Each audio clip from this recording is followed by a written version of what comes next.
वट सावित्री व्रत कथा। इस व्रत को करने से सौभाग्य और संतान की प्राप्ति होती है और इस अनुष्ठान की प्रार्थना और पूजा वट वृक्ष और सावित्री को समर्पित है। वट सावित्री पूजा के दौरान सभी विवाहित महिलाएं बरगद के पेड़ की छाल के चारों ओर पवित्र धागे बांधती हैं और अपने पति के समृद्ध जीवन और दीर्घायु के लिए पेड़ की पूजा करती हैं। इस व्रत को करने का उद्देश्य पति की भलाई और सुखी पारिवारिक जीवन के लिए होता है। हिंदू पौराणिक कथाओं के अनुसार बरगद का पेड़ त्रिमूर्ति के अस्तित्व को दर्शाता है, जो भगवान ब्रह्मा, विष्णु और महेश हैं। पौराणिक कथा के अनुसार मध्य देश में अश्वपति नाम के धर्मात्मा राजा का राज था। उनकी कोई संतान नहीं थी। संतान प्राप्ति के लिए राजा ने यज्ञ करवाया, जिसके शुभ फल से कुछ समय बाद उन्हें एक कन्या की प्राप्ति हुई। इस कन्या का नाम सावित्री रखा गया। जब सावित्री विवाह योग्य हुई तो उन्होंने द्युम्नसेन के पुत्र सत्यवान को अपने पति रूप में वरण किया।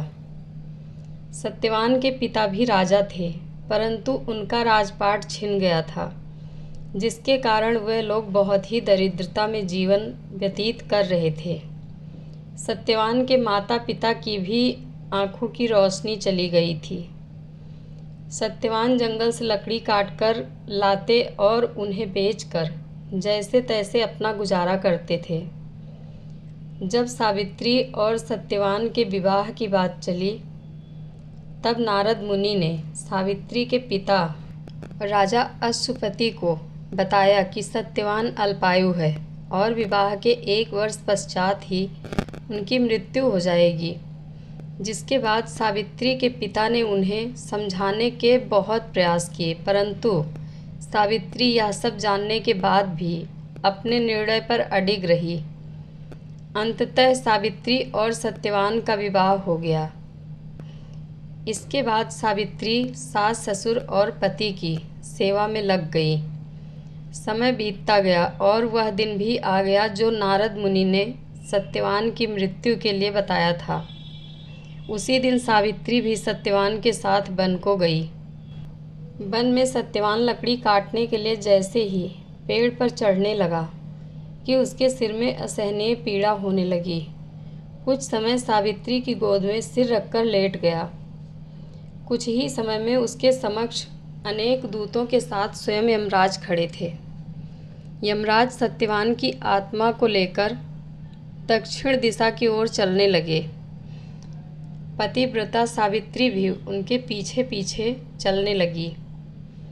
आगे जाकर यमराज ने सावित्री से कहा, हे पतिव्रता नारी, जहाँ तक मनुष्य साथ दे सकता है तुमने अपने पति का साथ दे दिया, अब तुम लौट जाओ।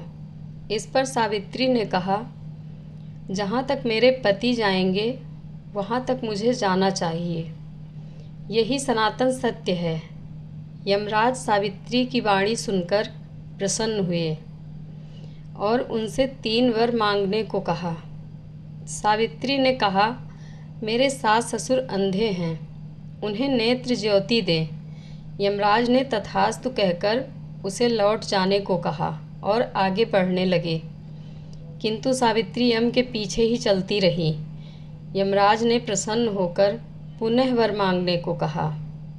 सावित्री ने वर मांगा, मेरे ससुर का खोया हुआ राज्य उन्हें वापस मिल जाए। इसके बाद सावित्री ने यमदेव से वर मांगा, मैं सत्यवान के 100 पुत्रों की माँ बनना चाहती हूँ, कृपया कर आप मुझे यह वरदान दें।